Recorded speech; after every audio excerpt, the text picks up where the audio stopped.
Strip her! The command echoed through the stone chamber, cold and final as a death sentence. Kalen's weathered hands trembled as he reached for the collar of my threadbare dress. His eyes wouldn't meet mine. After 17 years of raising me in the village orphanage, feeding me scraps and keeping me hidden in the cellar during inspections, he couldn't even look at me now. "I'm sorry, Thessaly," he whispered, so quietly only I could hear. "It's you or the entire village. The feral king demands tribute every 10 years, and we have no choice." No choice. The words that had defined my entire existence. I was nobody. Nothing. A half-breed bastard daughter of a disgraced Omega and a rogue wolf who'd abandoned her before I took my first breath. The village had kept me alive out of obligation, not kindness. I'd scrubbed their floors, washed their clothes, emptied their chamber pots, and made myself as invisible as possible, hoping that if I was useful enough, quiet enough, small enough, they might forget what I was. But they hadn't forgotten. When the drums sounded 3 nights ago, announcing the feral king's demand for tribute, every eye in the village had turned to me. "Please," I heard myself say, hating the weakness in my voice. "There has to be another way. Send livestock. Send gold. Send—" "He doesn't want livestock." Elder Mordrin stepped forward, his jowls quivering with barely concealed disgust. His massive frame blocked out the torchlight, casting me in shadow. "He wants flesh. Young flesh.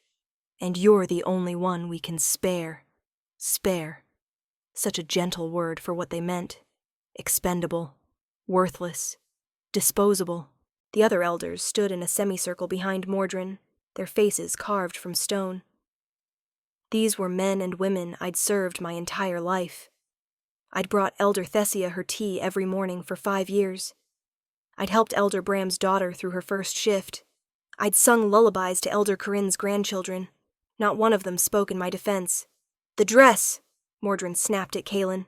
"The ritual requires she be marked with the sigil of offering. Remove it!" My fingers moved before Kalen's could, pulling at the ties of my dress with numb, mechanical precision. The fabric fell away, leaving me in nothing but the thin chemise underneath. The cold mountain air bit through it like teeth. Elder Thessia stepped forward with a bowl of thick red paint that smelled of copper and herbs. Her hands were steady as she dipped a brush into the mixture and began painting symbols across my collarbone, down my sternum, across my bare arms. "The feral king has ruled the northern wastes for 6 years, she murmured, her voice taking on the cadence of ritual. "Since the night he tore through the Alpha Council's prison and slaughtered every wolf who'd kept him chained.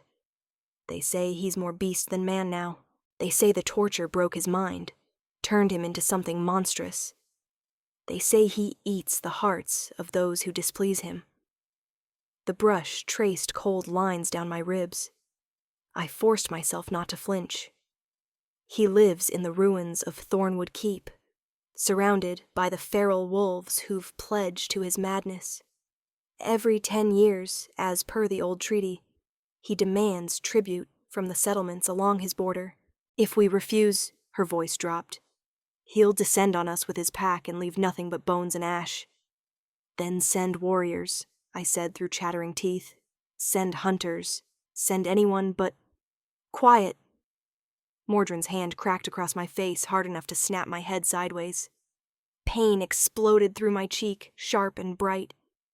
"You'll speak when spoken to, half-breed. You should be grateful we're giving your miserable existence purpose."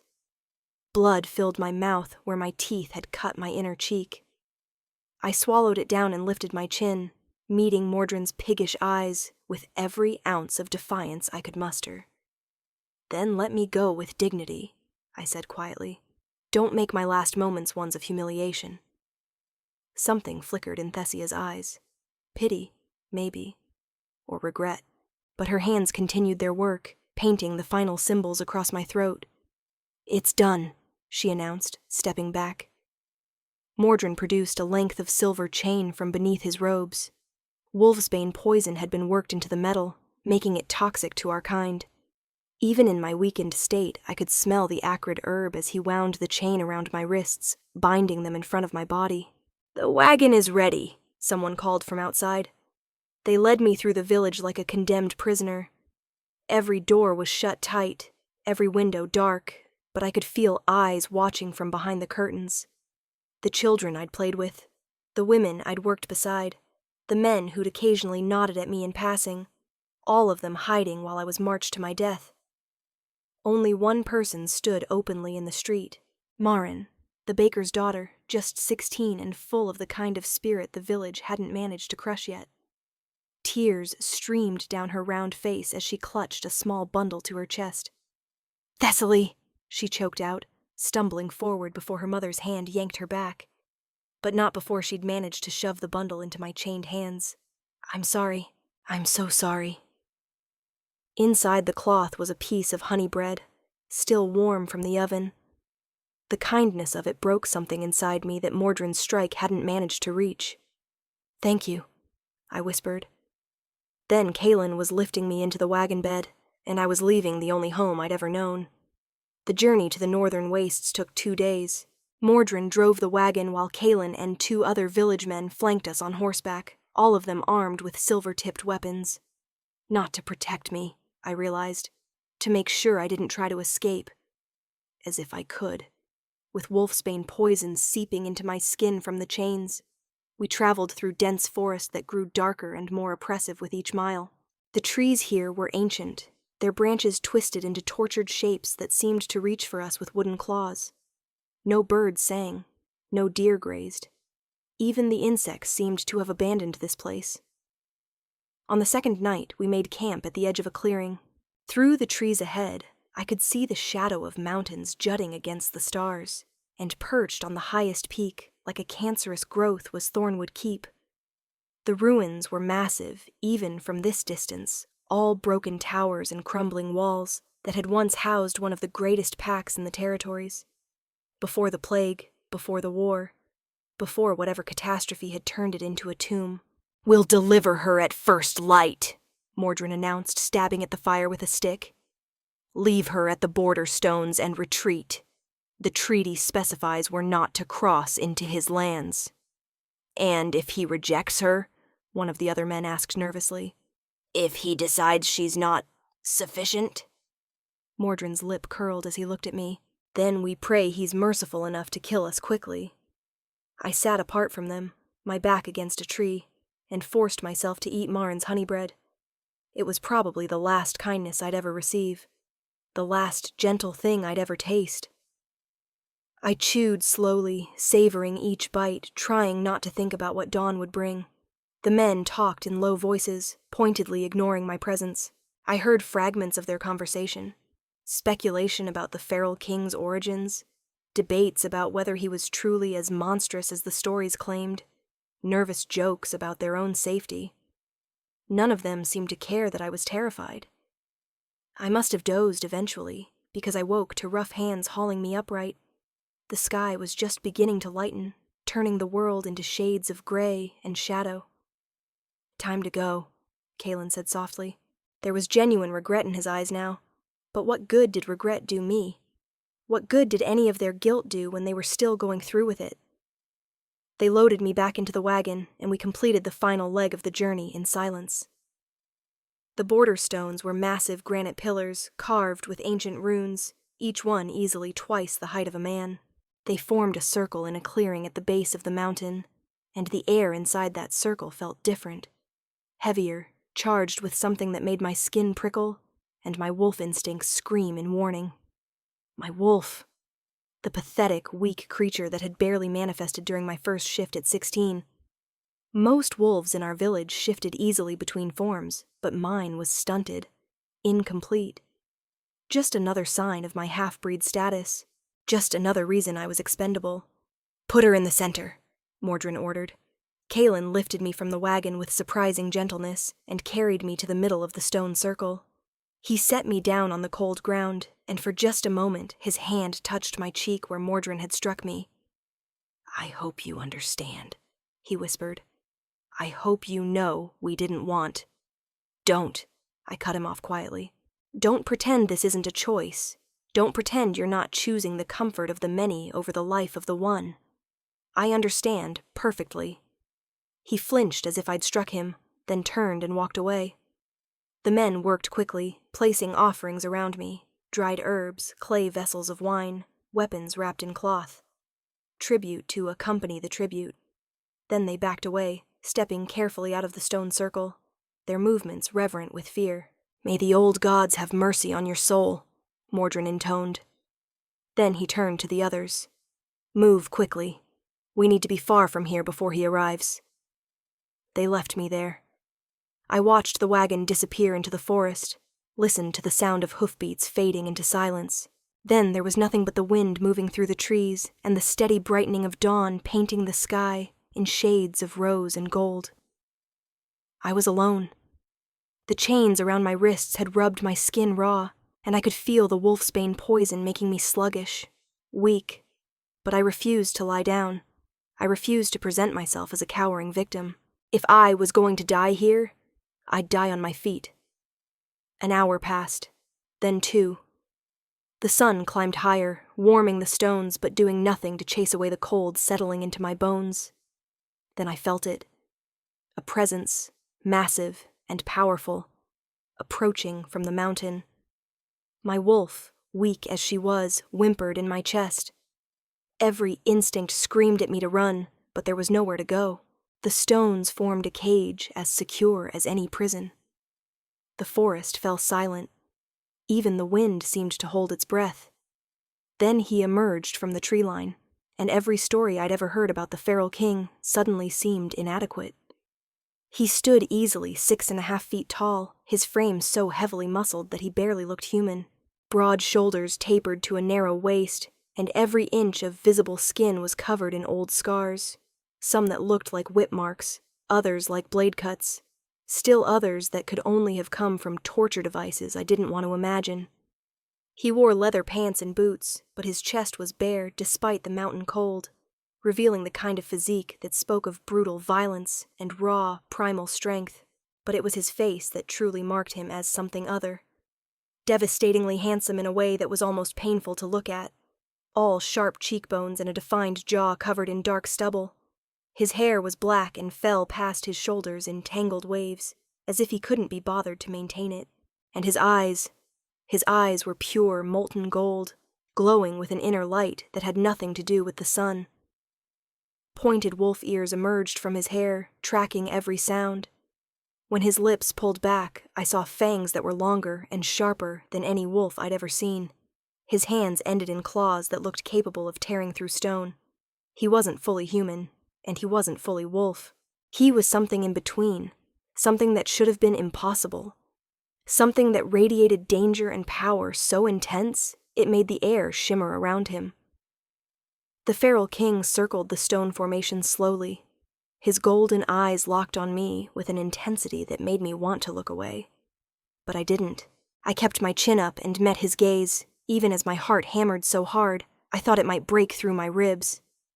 He completed his circle and stopped directly in front of me, so close I could see the rise and fall of his massive chest, could smell the scent of pine and snow and something wild that made my wolf react in ways I didn't understand. "They sent me this." His voice was deeper than thunder, rough as gravel, as if he didn't use it often.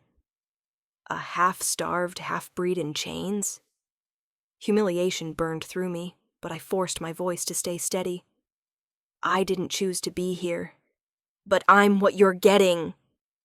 Those gold eyes narrowed. Up close, I could see they were ringed with silver, creating an effect that was both beautiful and terrifying. "What's your name?" "Thessaly." "And why would your pack send you to me, Thessaly?" The question caught me off guard. "Because you demanded tribute.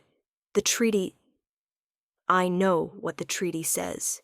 He cut me off, his voice dropping to something close to a growl. "I didn't ask what the treaty says. I asked why they sent you specifically." I swallowed hard, because I'm the only one they could spare. He was silent for a long moment, studying me with an expression I couldn't read. Then, moving so quickly I didn't have time to flinch, he reached out and took my chin in one clawed hand, tilting my head to examine my face. His touch was surprisingly gentle despite the obvious strength behind it. I felt one claw trace the bruise on my cheek where Mordrin had struck me. Who did this? It doesn't matter. It matters to me. There was something in his voice that made me shiver. Not fear, though there was plenty of that. Something else. Something that felt almost like concern. One of the elders, I admitted quietly. When I spoke out of turn, the golden eyes flared brighter, and a sound rumbled through his chest that was pure predator. His claws tightened fractionally on my chin, then released. Turn around. What? Turn around. Let me see what they've done to you. I turned slowly, awkwardly, the chains making the movement difficult. I felt his gaze on my back, cataloging every mark, every scar, every sign of the hard life I'd lived. The paint, he said after a moment. It's the sigil of offering. Ancient magic, meant to mark you as property to be claimed. His voice had gone flat, emotionless. They've essentially sold you into slavery. I know. My voice came out smaller than I'd intended. That's what tribute means, doesn't it? A sacrifice to appease you. And you agreed to this? I let out a bitter laugh. I wasn't given a choice. It was me, or they'd send the elders' daughters instead. I'm nobody. Nothing. A half-breed servant who wouldn't be missed. Look at me. I turned back to face him. You were given to me, he said quietly, each word deliberate. Marked with ancient magic and offered as tribute. Do you understand what that means? I shook my head. It means you belong to me now. Your life, your safety, your freedom. All of it falls under my protection. They may have sent you here expecting me to kill you, but they've actually bound your fate to mine. His eyes searched my face, and I don't take what's mine lightly. Something in my chest twisted at those words. I don't understand. He reached for the chains at my wrists, and I instinctively pulled back. Those golden eyes met mine, and for just a moment I saw something flicker in them. Pain, maybe, or recognition. These chains are poisoned, he said softly. Wolfsbane worked into the silver. It's burning you, weakening you. Let me remove them. Why would you help me? If you say you're nothing one more time, he interrupted, his voice gone dangerously soft, I'm going to go down that mountain and have words with your former pack. And trust me, little Omega, they won't enjoy that conversation. Omega. The word struck me like a physical blow. I'd never heard it said with anything but contempt before, but from his lips, it sounded almost reverent. Before I could process that thought, he'd taken my wrists in his hands. His claws carefully worked at the chains, finding the weak points, applying precise pressure. The silver links shattered with a sound like breaking glass. The relief was immediate and overwhelming. I gasped as feeling rushed back into my hands as the poison's effects began to fade. My wolf stirred, stronger than she'd been in days. The feral king caught me as my knees buckled, one muscular arm wrapping around my waist to steady me. He was so warm, and I was so cold, and my body instinctively pressed closer to that heat before my mind could stop it. Easy, he murmured, and there was something in his tone that made my chest ache. You're safe now. I've got you. I don't even know your name, I heard myself whisper. Those golden eyes met mine, and I saw something shift in them. A decision being made. Riker, he said quietly. My name is Riker. The name stirred something in my memory, distant and half-formed. But before I could grasp it, he was lifting me into his arms, as if I weighed nothing at all, cradling me against his scarred chest. What are you doing? Taking you home, he said simply. Then he turned toward the mountain, toward Thornwood Keep, and began walking. Wait, I protested weakly, though I had no strength to fight him. You're not going to... I thought you'd... kill you? He glanced down at me, one dark eyebrow raised. Is that what you expected? The stories say a lot of things. Most of them are lies designed to keep people afraid. His arms tightened around me slightly. I'm not going to hurt you, Thessaly. You have my word. I wanted to believe him. Gods help me, I wanted to believe him so badly. But 17 years of disappointment and cruelty had taught me not to trust kindness. Then what are you going to do with me? First, he looked ahead toward the looming ruins of the keep. I'm going to feed you, get you warm, and let you rest. You're half-starved and weakened from wolfsbane poisoning. You need care. And after that? His jaw tightened, and I saw those pointed ears flatten slightly against his skull, a sign of agitation in wolf kind. After that, he said quietly, we're going to have a long conversation about exactly what pack you came from, and exactly which elders decided to send you to me, because there's something you need to understand. Little Omega. What? Those golden eyes blazed as they met mine, and the intensity in them stole my breath. Your pack didn't just send you as tribute to appease me. They sent you as tribute to their own brother, the one they tortured for 2 years before leaving him chained in a cell to die. His voice had gone deadly soft, and I have some very specific plans for what I'm going to do about that. The world seemed to tilt around me. Brother. Their brother. Suddenly, the name Riker clicked into place in my memory. I'd heard it whispered years ago, always in tones of disgust and shame.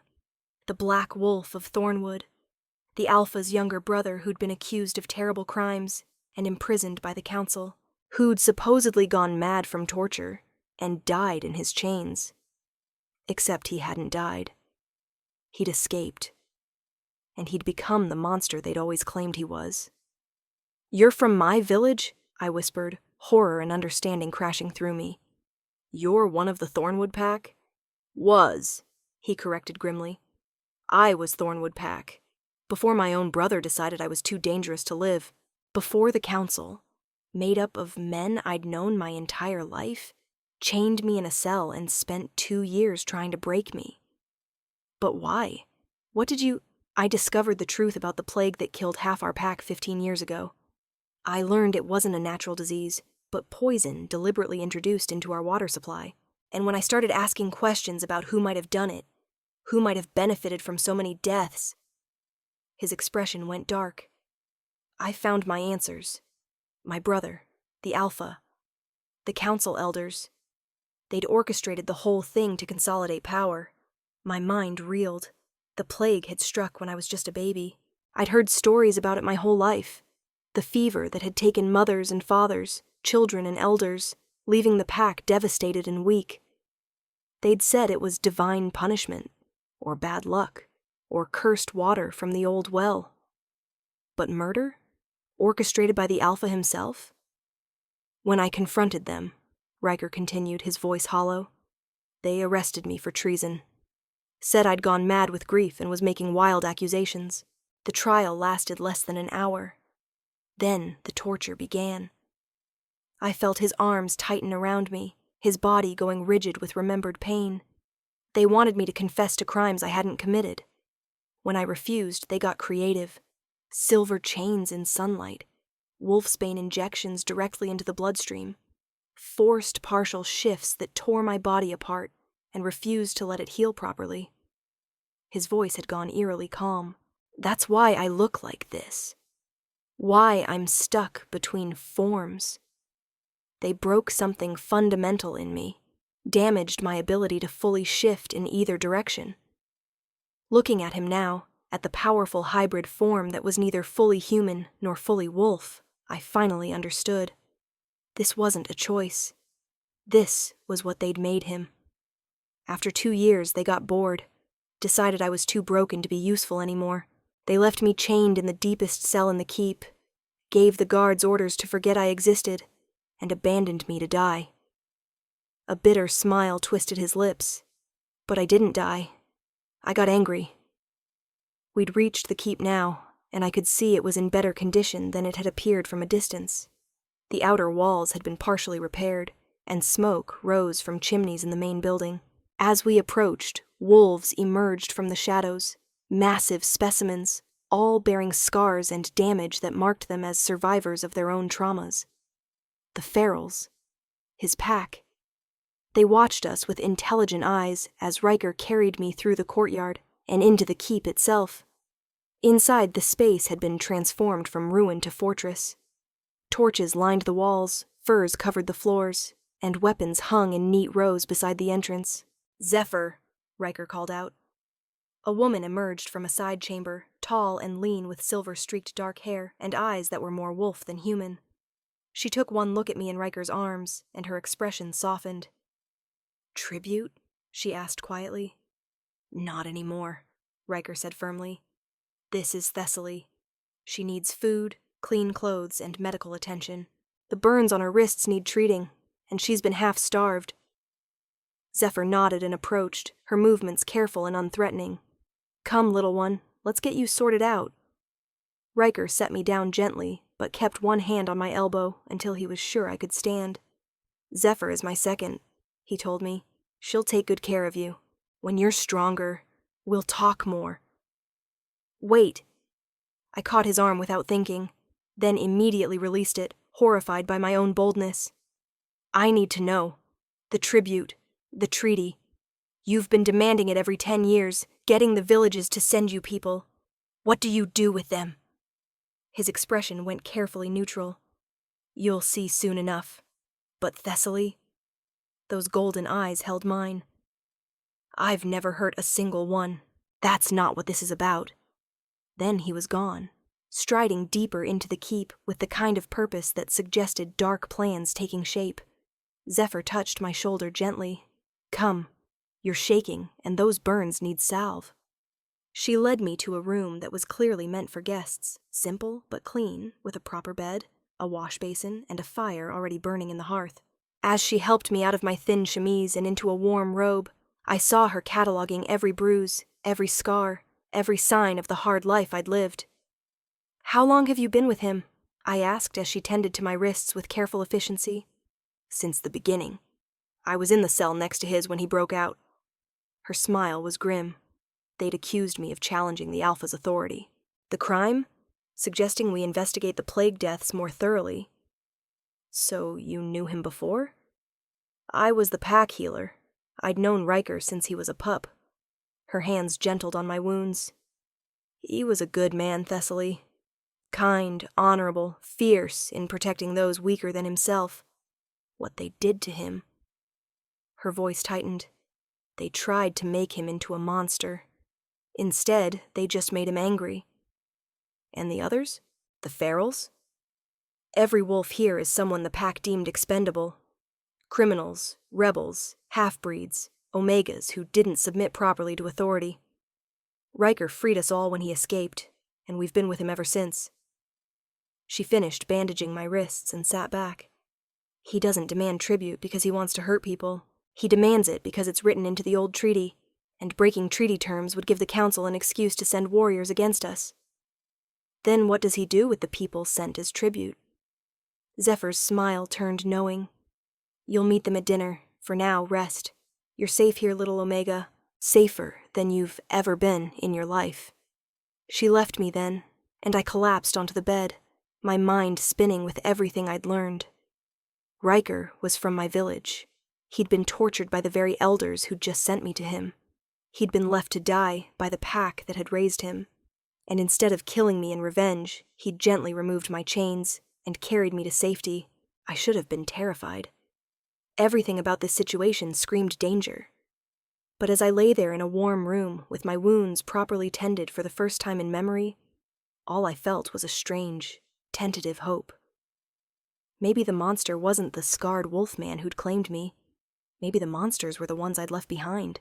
I must have slept, because when I opened my eyes, the light through the window had changed from morning gold to afternoon amber. Someone had left fresh clothes folded on a chair, real clothes, sturdy and well-made, nothing like the threadbare rags I'd worn in the village. I dressed slowly, my body still weak from the wolfsbane, and made my way out into the corridor. Voices echoed from somewhere deeper in the keep, along with the smell of cooking food that made my stomach cramp with hunger. I followed the sounds to a large hall that must have once been the pack's main gathering space. It had been restored to functionality, if not grandeur, with long tables arranged in rows and a massive fireplace at one end. And filling those tables were people. Dozens of them, Men, women, children, all of them bearing the subtle signs of wolf-kind, all of them moving with the easy comfort of people who felt safe in their surroundings. "You're awake," a young girl, maybe 8 years old, bounded up to me with a gap-toothed smile. "Are you the new tribute? Zephyr said you were pretty," and she was right. "Mira, don't overwhelm her," an older woman chided gently, appearing behind the child. She smiled at me warmly. "I'm Dahlia. Welcome to Thornwood. Please, sit. Dinner will be ready soon." I let her guide me to a seat at one of the tables, my mind still trying to process what I was seeing. "I don't understand. All these people were sent as tribute over the years," Dahlia explained, settling beside me. "I was one of the first 6 years ago. My pack sent me because I was a widow with no sons, and they decided I was expendable." She laughed, the sound rich and genuine. "Imagine their surprise when I never returned to tell them of horrors, when none of us did. But why? Why keep you?" "Because Riker understands what it's like to be thrown away." A man across the table spoke up, his tone serious. "Because he knows that the ones our packs deem worthless are often the ones with the most to offer.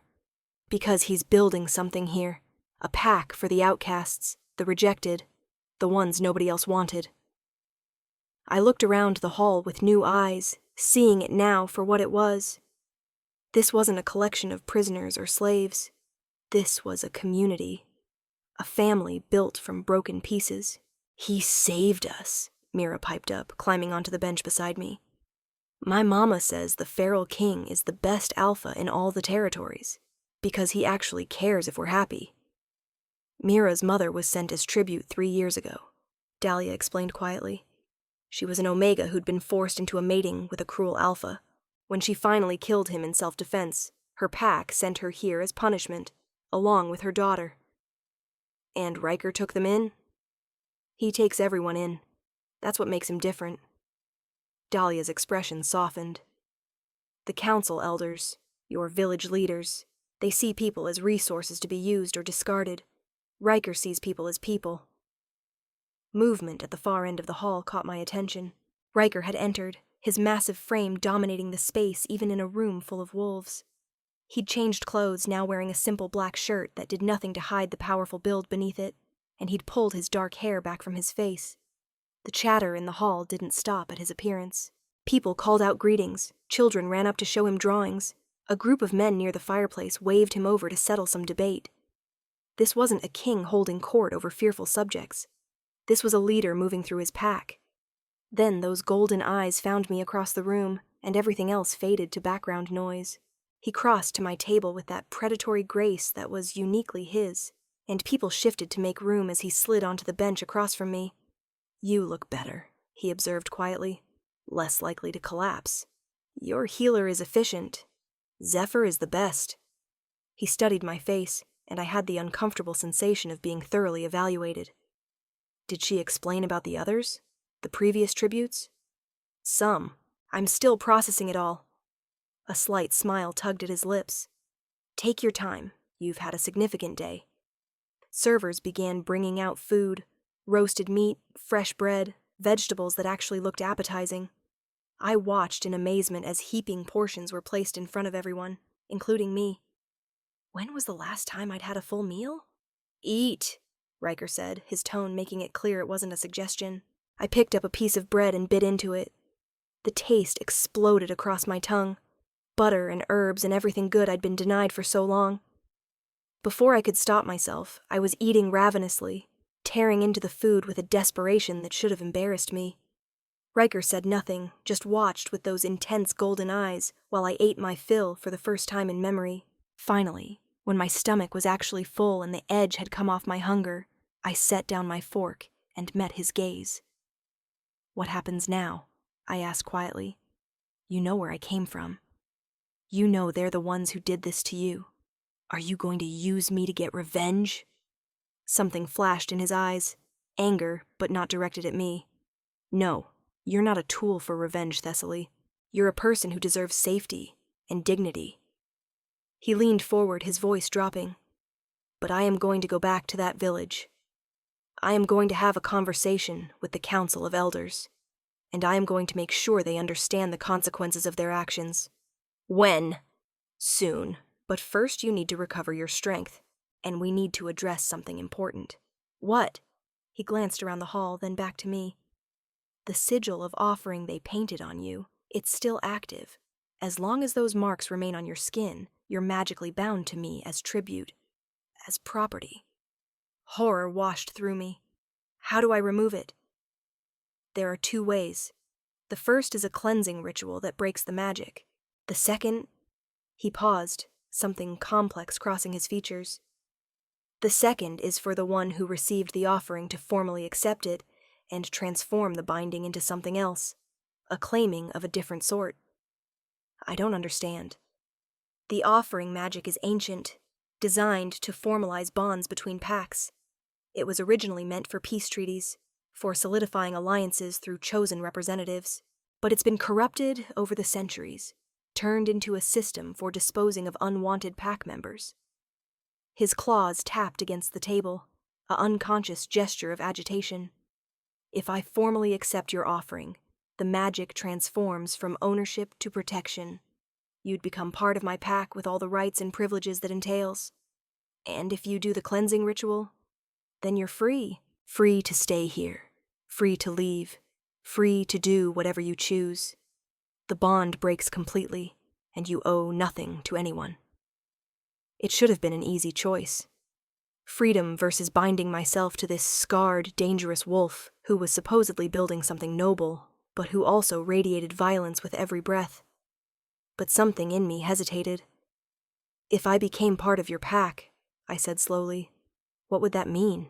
What would you expect from me? The same thing I expect from everyone here. Contribute what you can, take what you need, and help build something worth protecting. He held my gaze steadily. I don't force mating bonds, Thessaly. I don't demand submission.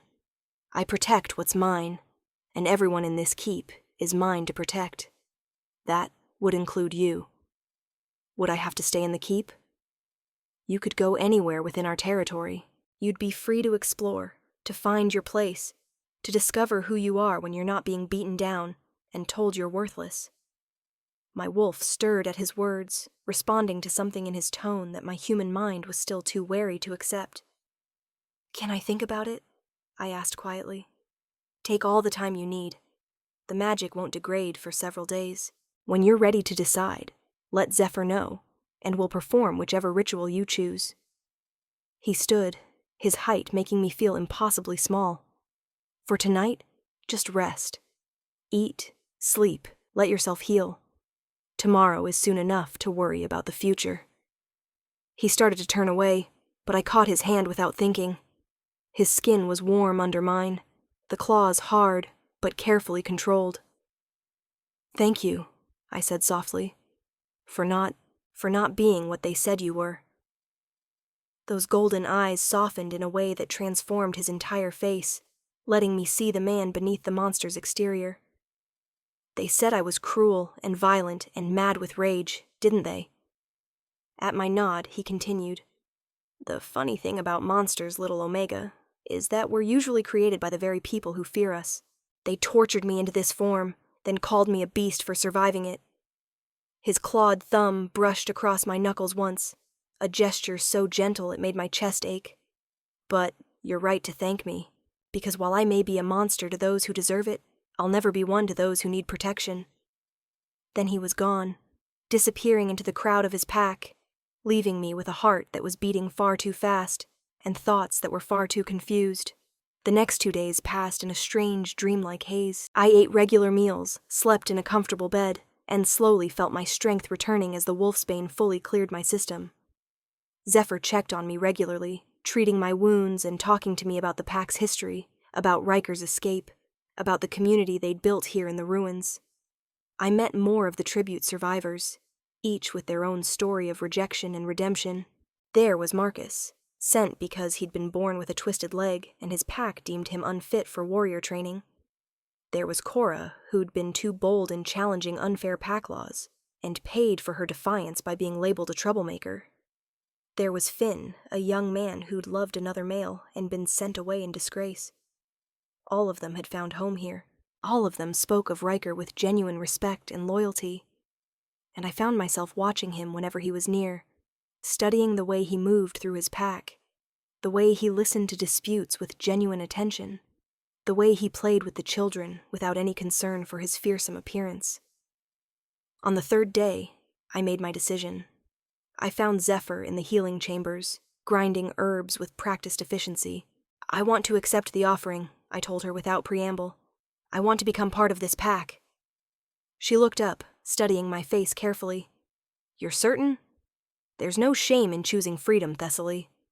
"This is freedom," I said firmly. "For the first time in my life, I get to choose where I belong, and I choose here." A slow smile spread across her face. "Then we'll need to prepare for the ritual, and we'll need to inform Riker." "Is it complicated? The acceptance ritual?" "Not particularly, but it does require—" She paused, seeming to choose her words carefully. "Physical contact between you and Riker. He'll need to place his mark over the offering sigils, transforming their meaning from ownership to protection. It's not intimate, not in the way a mating bond would be, but it is personal." My heart kicked up its rhythm. "I understand." "Do you?" Zephyr set down her mortar and pestle, fixing me with an intent look. "Because there's something you should know about Riker, about what the torture did to him beyond just his form." "What do you mean?"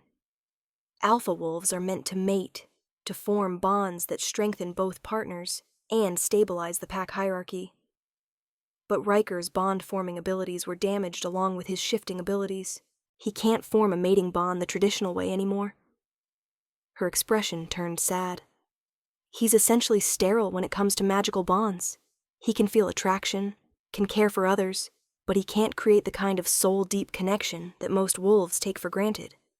"And that matters because?" "Because I see the way you look at him, and I see the way he looks at you when he thinks no one's watching." She touched my arm gently. "I just want you to understand what's possible and what isn't, so no one gets hurt by expectations that can't be met." I absorbed this information quietly. "Does he know you're telling me this?" "No, but he should have told you himself, and since he won't, I'm doing it for him." She squeezed my arm. "It doesn't make him less worthy of care, Thessaly. It just means that whatever develops between you will have to be built on choice and commitment rather than magical compulsion." "Maybe that's better," I heard myself say. "Maybe choosing someone every day is more meaningful than being forced together by bond magic." Zephyr's smile turned approving. "Now I know you'll fit in perfectly here. Come on, let's go find Riker and tell him about your decision." We found him in the courtyard, working with a group of younger wolves on combat techniques. Watching him move was mesmerizing. All that controlled power and lethal grace, every motion precise and devastating. He was teaching them how to fight dirty, how to survive when opponents were bigger and stronger. He was teaching them how he'd survived.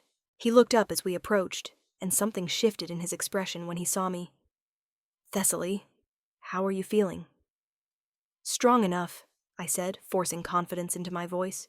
"Strong enough to tell you I've made my decision about the offering." The practice session stopped, young wolves watching with obvious curiosity.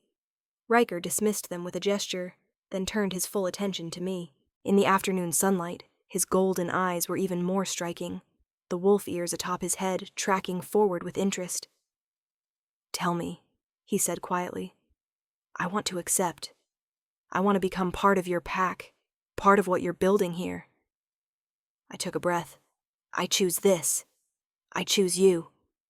Something powerful flashed through his expression. Surprise, followed by something that looked almost like relief. "You understand what you're agreeing to?"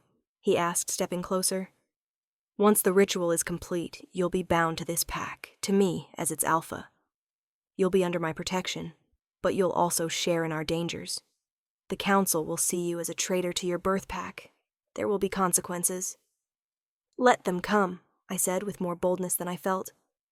"I was never really part of that pack anyway. I was just someone they kept around to do their dirty work. His hand came up slowly, giving me plenty of time to pull away, and cupped the side of my face with surprising gentleness. His palm was warm, calloused, and when one claw carefully traced the line of my jaw, I shivered despite myself. "Then I accept your choice," he said formally, his voice taking on a resonant quality that suggested ritual words. And I offer you the protection of my name, my pack, and my life.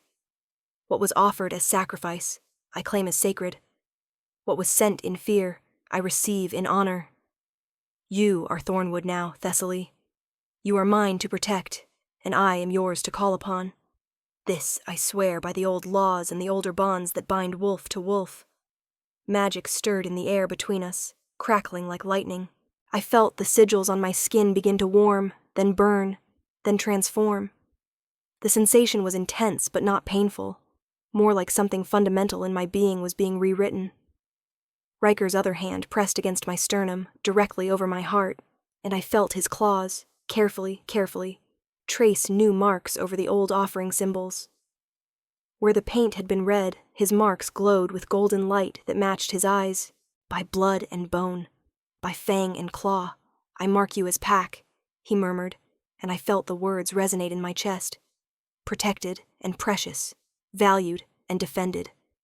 What the old laws bound in servitude, I rebind in kinship. Rise, Thessaly of Thornwood. Rise and be recognized. The magic released all at once, snapping into place with an almost audible click. I gasped, stumbling forward, and Riker caught me easily, steadying me against his chest. I could feel it now, a connection, like a golden thread leading from my heart to his. Not a mating bond, as Zephyr had explained, but something solid and real nonetheless. Pack bond, the kind of connection that meant I'd always be able to find him, to sense his general emotional state, to know if he was in danger, and more surprisingly, I could feel the rest of the pack too. Dozens of threads spreading out from me like a web, connecting me to everyone in the keep. This was what it meant to belong, to be part of something larger than myself. "Welcome home," Riker said softly, and the gentle rumble of his voice against my ear sent warmth flooding through me. I looked up at him, at this scarred, dangerous, impossibly kind wolf who'd taken what was meant to be a sacrifice and transformed it into sanctuary. "Thank you," I whispered. His expression softened in that way that transformed his entire face. "The gratitude should be mine. You chose us when you could have chosen freedom. That's not a small thing. Neither is offering protection to a worthless half-breed." His eyes flashed, and a low growl rumbled through his chest. Don't ever call yourself that again. You're not worthless, and your half-breed status means nothing except that you're proof that love doesn't follow bloodline rules." His hands tightened slightly on my arms. "You survived 17 years of cruelty and neglect, and you still have kindness in you. You're stronger than any pureblood I've ever met." The conviction in his voice made my throat tight. "I don't feel strong," I admitted. "Then let me be strong for both of us until you remember how." He stepped back, his hands trailing down my arms before releasing me. "Tonight, we celebrate your joining. Tomorrow." His expression went dark. "Tomorrow I keep my promise and pay a visit to your former pack. They need to understand there are consequences for sending me people marked as property." Fear spiked through me. "You're going back to the village? But they'll what? Fight me? I welcome it." His smile was all teeth and promise. "I've been patient for 6 years, building my strength, gathering my pack. But sending you to me crossed a line. It's time the Council of Elders remembered exactly what they created when they left me in that cell." "Let me come with you," I heard myself say. He looked at me sharply. "No. They're my demons too, Riker. I deserve to face them." "You deserve to be safe and far away from people who hurt you." "Then let me choose," I said firmly, echoing his own words back to him. "You said everyone here gets to choose their own path. Let me choose to stand beside you when you confront them, We stared at each other, wills clashing. I could see him wanting to refuse, wanting to protect me from the potential violence. But I could also see the moment he recognized his own hypocrisy. He'd built a pack based on respecting people's choices, and now I was making mine. "Fine," he said eventually, though his tone suggested he wasn't happy about it. "But you stay behind me. You don't engage directly. And if things get dangerous, you listen to my commands without question. Agreed?" "Agreed." He shook his head, but there was something almost like approval in his eyes. "You're going to be trouble, aren't you?" "Probably," I said with a smile I didn't quite feel. "I'm new at this being valued thing. I might overcorrect." His laughter was unexpected and genuine, warming something deep in my chest. "Come on, let's get you fed and introduce you to the pack properly. Tomorrow's problems can wait for tomorrow." That night, the hall was filled with celebration. Word had spread about my acceptance into the pack, and people kept coming up to congratulate me, to welcome me officially, to share their own stories of the day they'd chosen Thornwood over whatever they'd left behind. Mira brought me a flower crown she'd woven herself. Marcus taught me a pack song I'd never learned in the village. Cora gave me a knife, simple but well-balanced, and told me every member of Thornwood learned to defend themselves. And through it all, I was aware of Riker watching from his seat at the head table. Not possessively, not in the creepy way the village alphas had watched Omega females. Just attentively, as if making sure I was comfortable, making sure I was happy. Later, when the celebrations had wound down and people were drifting off to their quarters, he found me on the wall walk, looking out over the forest that surrounded the keep. "Overwhelming?" he asked, coming to stand beside me. "A little," I admitted. "Good overwhelming, though. I've never had people actually excited about my existence before." "Better get used to it. Pack is everything here." We stood in comfortable silence for a moment, looking out at the moon rising over the mountains. "Can I ask you something?" I said eventually. "Anything. Why me? Why do you care whether I settle in, whether I'm happy? You've got dozens of people here who need your attention. Why waste time on the newest arrival?" He was quiet for so long, I thought he might not answer. Then, "Because I see myself in you. The version of me that existed before the cell, before the torture, before I learned exactly how cruel wolves can be to their own kind." He glanced at me, moonlight turning his golden eyes to silver. "You were sent to me as punishment, as disposal of something inconvenient. I know what that feels like, and I know how much it matters when someone says you're worth more than how you've been treated." My chest felt tight. "Zephyr told me about your bonding abilities being damaged." His expression went carefully neutral. "Did she?" "Don't be angry at her. She was trying to help me understand." I turned to face him fully. "For what it's worth, I think maybe broken bonds mean we get to build something better. Something real, based on choice, instead of magic." Those golden eyes searched my face. "What are you saying, Thessaly?" "I'm saying that you're not the monster they tried to make you. I'm saying that every day you choose kindness over cruelty is a day you prove them wrong." I took a breath. "And I'm saying that if you ever wanted to try building something between us, friendship or more, I'd be open to exploring that, without expectations, without pressure. Just possibility." He stepped closer, and I had to tilt my head back to maintain eye contact. He was so large, so obviously powerful, but when he reached out to tuck a strand of hair behind my ear, his touch was feather-light. "You should know," he said quietly, "that I'm not easy to be close to. I have nightmares. I have days where the rage is so strong I have to leave the keep and run until I'm too exhausted to feel it anymore.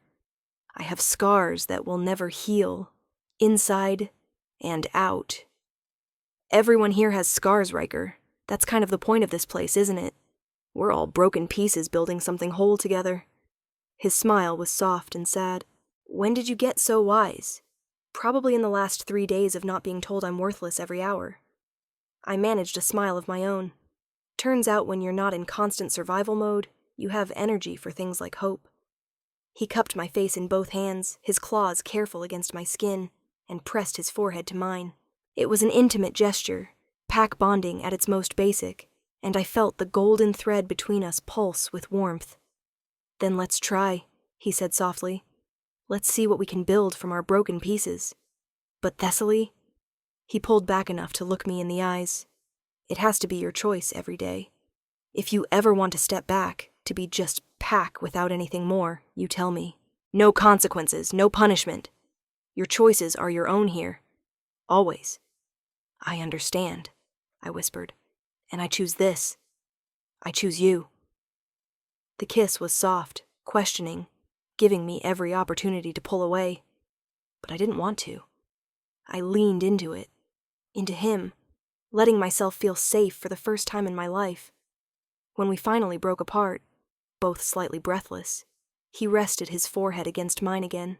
Tomorrow's going to be difficult, he murmured, seeing them again, confronting what they did. Are you sure you want to come? I'm sure. Then get some rest. We leave at dawn. The village looked exactly as I'd left it. Small, contained, surrounded by walls that were meant to keep danger out, but mostly just kept residents trapped inside. As our group approached on foot, I saw faces appear in windows, saw the guards on the wall tower scramble to alert the elders. Riker had brought 20 wolves with him, including Zephyr and several of the fiercer members of his pack. They moved in formation around us, not threatening, but making it clear we were a force to be reckoned with. I walked at Riker's right hand, where he'd positioned me, close enough for his protection, visible enough to make a statement. The village gates opened slowly, and the council of elders emerged, Mordrin leading the way. His face had gone pale when he recognized Riker, and I saw his hand shake as he raised it in greeting. "Feral King," he said, his voice cracking slightly. "We sent the tribute as required by treaty. We've fulfilled our obligation." "Have you?" Riker said flatly. It wasn't a question. He stopped 10 feet from the elders, and I noted with satisfaction that several of them flinched at his proximity. Up close, he was even more intimidating, all barely restrained violence and predatory grace. "I believe we need to discuss the terms of our treaty," Riker continued, his voice carrying across the square. Villagers had emerged from their homes now, gathering to watch, specifically the clause about tribute. "The treaty is clear," Elder Thessia said, though her voice wavered. "Every 10 years we send an offering to maintain peace between our peoples." "An offering of what, exactly?" She blinked, confused. "A person, as has always been done." "No." Riker's voice cracked like a whip. "Not a person. People aren't commodities to be traded. The original treaty, written when Thornwood Pack still stood as part of the Council territories, specified an offering of resources, food, weapons, skilled labor if needed. The treaty was about mutual support between neighboring packs." He took a step forward, and I saw Mordrin actually take a step back. "But you corrupted it," Riker continued, his voice dropping to something dangerously soft. "You turned it into a convenient disposal system for pack members you deemed undesirable. Half-breeds, Omegas, anyone who challenged your authority. You've been sending them to me for years, expecting me to kill them, to do your dirty work for you." "We sent tribute as required," Mordrin protested weakly. "You sent people marked with ownership sigils," Riker snarled, and I saw his claws extend. "You sent them chained and poisoned and painted with symbols that branded them as slaves. You sent them expecting they'd die, hoping it would satisfy both the treaty and your desire to be rid of inconvenient pack members." His golden eyes swept the crowd, and I saw villagers looking away, uncomfortable with the truth being spoken so plainly. "Well, I have news for you," Riker said, his voice rising. "Every single person you've sent me over the last 6 years is alive and thriving in Thornwood Keep. Every half-breed you discarded has found purpose. Every Omega you thought worthless has discovered their worth. Every rebel you tried to silence has found their voice." He gestured, and several of his wolves stepped forward. People I recognized from the village, people who'd been sent as tribute in years past and never returned. "Calla," an older woman in the crowd cried out, recognizing her daughter. "They said you were dead." "They lied," Calla called back, standing proud beside Zephyr. "The Feral King gave me life when our pack tried to take it away." More voices rose from the crowd. Shocked recognition, confusion, anger. The elders looked increasingly panicked as their lies were exposed. Then Riker's hand found mine, and he pulled me forward slightly. "And this," he said clearly, "is Thessaly. You sent her to me 4 days ago, marked as property, chained with wolfsbane poison, bearing bruises from Elder Mordrin's hand. She was starving, terrified, and utterly convinced she was worthless. I felt every eye in the village turn to me. I saw Kalen in the crowd, his face stricken. I saw Marin, hope lighting her features. She is now a full member of Thornwood Pack," Riker announced. "Under my protection, valued and defended. And if any of you have a problem with that, you can take it up with me directly." The threat in his voice was unmistakable. "You can't just steal our pack members," Mordrin blustered, trying to regain some authority. The council tortured me for 2 years and left me to die," Riker interrupted, his voice gone deadly quiet. "The council, led by my own brother, poisoned our pack to consolidate power. The council has no moral authority over anything, let alone how I choose to protect people you've thrown away." He took another step forward, and this time all the elders stepped back. "Here's how things are going to work from now on," Riker said. "The tribute clause of our treaty is void. You will not send me people marked as property. If you have pack members who are unhappy, who are mistreated, who want to leave, you will let them leave with dignity and resources. If I hear that you've harmed someone for trying to seek sanctuary in Thornwood, I will come back here, and I will not be peaceful." "You're threatening us?" Elder Bram said, trying to sound outraged. "No, I'm promising you." Riker's eyes glowed brighter. "I've been patient for 6 years. I've built my strength, gathered my pack, and prepared for this moment. The only reason I'm not burning this village to the ground right now is because there are innocent people here who don't deserve to suffer for the Council's crimes." He looked at Mordrin specifically. "But you raised your hand to what was mine. You struck Thessaly for speaking. That is unacceptable." Before anyone could react, Riker had crossed the distance between them. His hand shot out, claws wrapping around Mordrin's throat. Not squeezing, just holding. The elder's face went purple with fear. "If you ever," Riker said softly, each word precise, "lay hands on someone weaker than you again, I will hear about it, and I will come back. And next time, I won't be this civilized. Am I clear?" Mordrin nodded frantically, unable to speak. Riker released him, letting the man stumble backward, gasping. Then he turned to address the crowd again. "Anyone here who wants to leave, who wants a chance at a better life, you have an open invitation to Thornwood. We don't care about your blood purity, your Omega status, your past mistakes. We care that you're willing to contribute and be part of something honest." His eyes found Marin in the crowd. "We especially welcome those brave enough to show kindness when it costs them something." Marin's face lit up with hope. Riker turned to me then, his expression softening in a way that was visible to the entire village. "Is there anything you want to say?" he asked quietly. "This is your moment if you want it." I looked at the elders, at the people who'd made my life miserable for 17 years, at Kalen, who'd raised me, but couldn't protect me, at the villagers who'd looked away every time I was mistreated.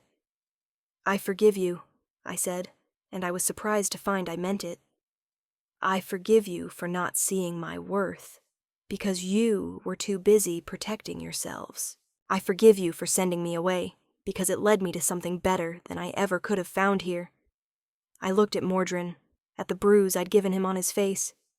"But forgiveness doesn't mean I'll forget. It doesn't mean there weren't consequences. It just means I'm not going to let your cruelty poison my future." I turned to Riker, and the smile I gave him was genuine. "I'm ready to go home now." His answering smile transformed his face, making him look younger, less burdened. "Then let's go home." As we turned to leave, I heard voices calling out behind us. Marin was the first, running forward with her mother's permission. Then others. A young man with scars from an accident that had left him partially deaf, an older Omega woman whose mate had died years ago, a handful of others who'd been made to feel less than by pack hierarchy. They wanted to come with us. They wanted to be part of Thornwood. Riker welcomed them all. The walk back to the keep took most of the day, but with every step, I felt lighter. I wasn't running away anymore. I was walking toward something. Toward home, toward pack, toward a future I got to choose. Riker stayed close beside me the entire journey, occasionally checking that I was okay, making sure the new recruits were keeping up. His pack moved around us like a protective bubble, and I realized this was what safety felt like. Real safety, not the conditional kind the village had offered. "You did well back there," he said quietly, as the keep came into view in the distance. "I said what I needed to say. You showed them strength without cruelty. That's not easy to do." He glanced down at me. "I'm proud of you." The words hit me harder than they should have. When was the last time anyone had been proud of me? "Thank you for letting me come," I said. "For letting me face them." "You were right. They were your demons to confront." His hand found mine, claws carefully retracted, fingers intertwining with mine. "But you're not alone in fighting them anymore. Whatever comes next, we face it together." Together. The word resonated in my chest, warm and solid. "Together?" I agreed. When we reached the keep, the entire pack turned out to welcome the newcomers. I watched as Marin's eyes went wide at the sight of the restored fortress, at the people moving through the courtyard with purpose and joy. I saw hope bloom on the faces of the others who'd chosen to come with us. This was what Riker had built. Not a kingdom of fear, but a sanctuary for the broken. That night, after the newcomers had been settled and fed, I found Riker on the wall walk again, looking out over his territory. The moon was full overhead, painting everything in silver light. "Can't sleep?" I asked, coming to stand beside him. "Too much energy," he admitted. "Confronting them after all these years, it's brought up a lot of old feelings." I could feel it through our pack bond, the rage simmering beneath his surface, the pain of old wounds reopening, the satisfaction of having finally faced his demons. Without overthinking it, I wrapped my arms around his waist from the side, pressing close. He was warm and solid, and after a moment's surprise, his arm came around my shoulders, tucking me against him. "You're not alone either," I said quietly. "Whatever you're feeling, whatever you're fighting, you don't have to do it by yourself." His chest rumbled with something between a laugh and a growl. "When did you become the wise one in this relationship?" "Relationship," I repeated, testing the word. "Is that what this is? If you want it to be." He looked down at me, golden eyes intense. "I know I'm not easy. I know I come with more baggage than most people could handle. But if you're willing to try building something with me, I promise I'll do everything I can to make it worth your while." I rose on my toes and kissed him, putting everything I couldn't quite articulate into the gesture. When we broke apart, both breathless, I smiled against his lips. "I choose you," I said simply. "Every day, for as long as you'll have me, I choose you." His arms tightened around me, and for a long moment we just stood there holding each other under the moonlight, two broken pieces finding wholeness in each other's company. The feral king and his omega, the monster and the half-breed, the rejected and the unwanted. Together, we were building something beautiful. 3 months later, I stood in the courtyard watching Marin lead a group of children through their lessons. The baker's daughter had discovered a talent for teaching, and the youngsters adored her. She'd grown confident in her time at Thornwood, blooming into the woman she was always meant to be. Around me, the keep hummed with activity. Marcus was overseeing repairs to the eastern wall. Cora was training a group of new recruits in self-defense. Zephyr was in her healing chambers, treating a wolf who'd injured himself during a hunting expedition. And Riker was in the Great Hall, settling a dispute between two pack members about shared territory boundaries. I could feel him through our bond, patient and fair, listening to both sides before making a judgment that left both parties satisfied. This was our life now. This was the pack we'd built together. In the months since confronting the village, more wolves had found their way to us. Word had spread about Thornwood, about the feral king who welcomed outcasts and rejected the old pack hierarchy. We'd grown from dozens to nearly 100, all of them choosing to be here, all of them contributing to something larger than themselves.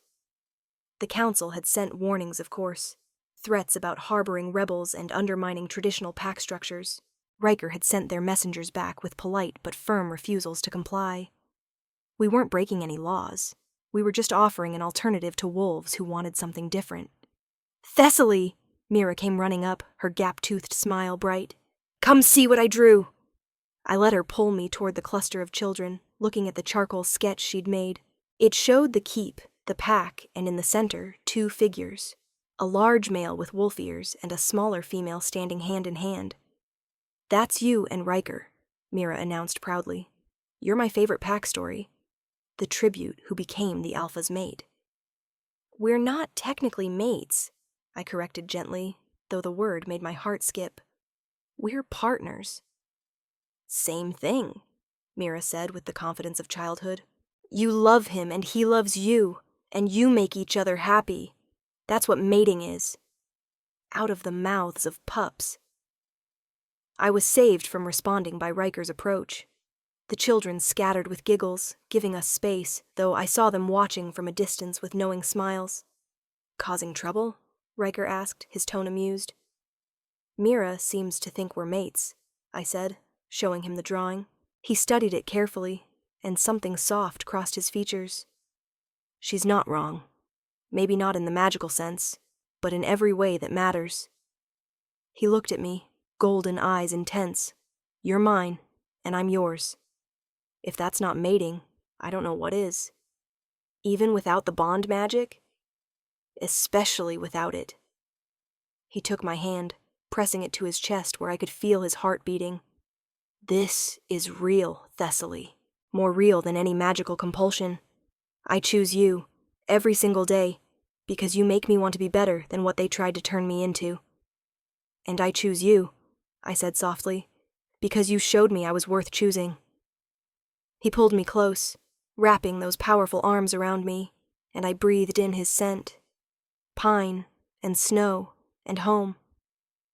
"I have something to ask you," he said quietly, "and you can say no without any consequence. This is entirely your choice." "What is it?" "Formally become my mate. Not through magic we can't access, but through pack ceremony. Stand beside me as my equal in leading Thornwood, recognized by everyone here as my chosen partner." He pulled back enough to look into my eyes. "I know we've only been together a few months. I know we're still learning each other. But I've never been more certain of anything than I am of wanting you by my side for whatever comes next." My heart was pounding so hard I was sure he could hear it. "You want me as your mate? Officially?" "I want you as my everything," he said simply. "My partner, my co-alpha, my mate in every sense that matters, but only if that's what you want too." I thought about the girl I'd been 4 months ago.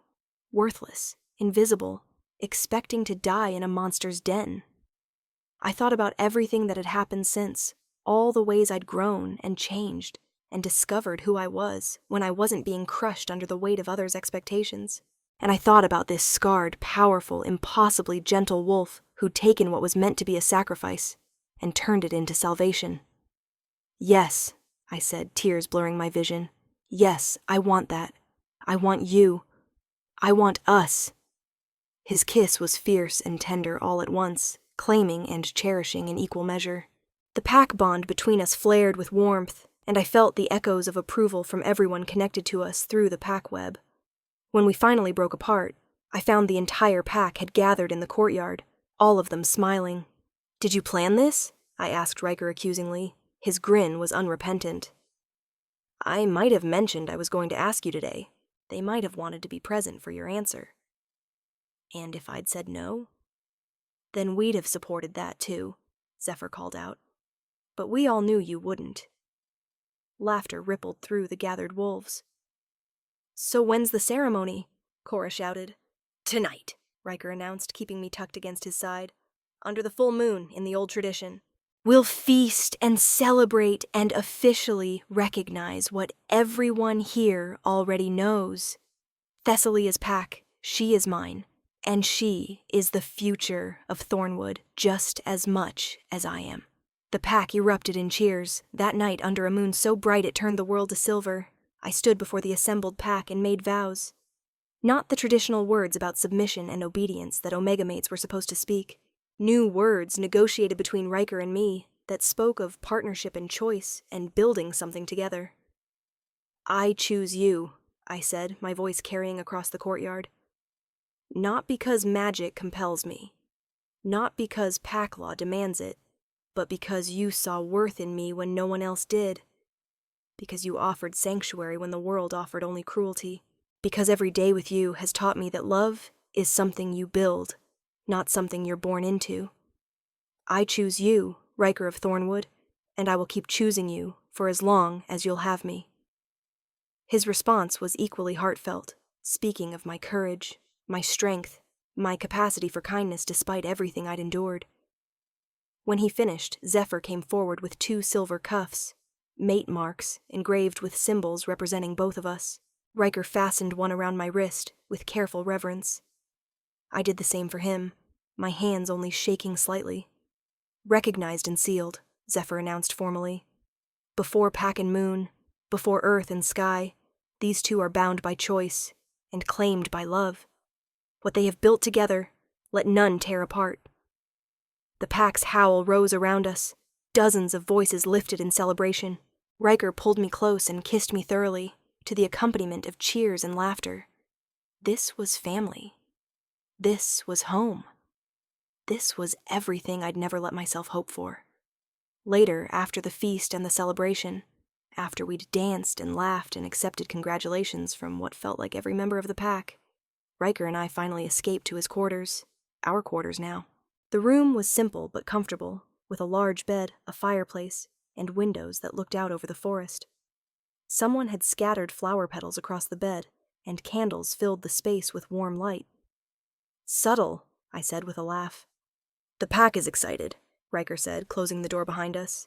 They've been waiting for this since you accepted the offering. He came to stand behind me, his hands settling on my shoulders, his warmth pressing against my back. Are you nervous? He asked quietly. A little, I admitted. This is all still so new. Sometimes I can't quite believe it's real. His hands slid down my arms, wrapping around my waist, pulling me back against his chest.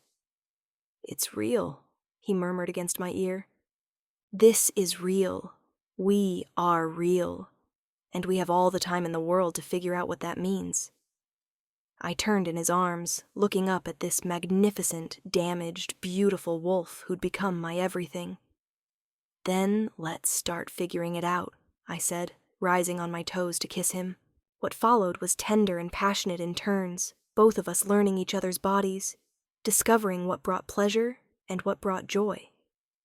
There was laughter when we fumbled, gentleness when we needed it, and an intimacy that went deeper than physical connection. This was what it meant to be chosen, to be valued, to be loved not for what you could provide, but for who you were. Afterward, lying tangled together in the candlelight, Riker traced idle patterns on my skin. What are you thinking? I asked quietly. That I spent 6 years building this place as a sanctuary for others.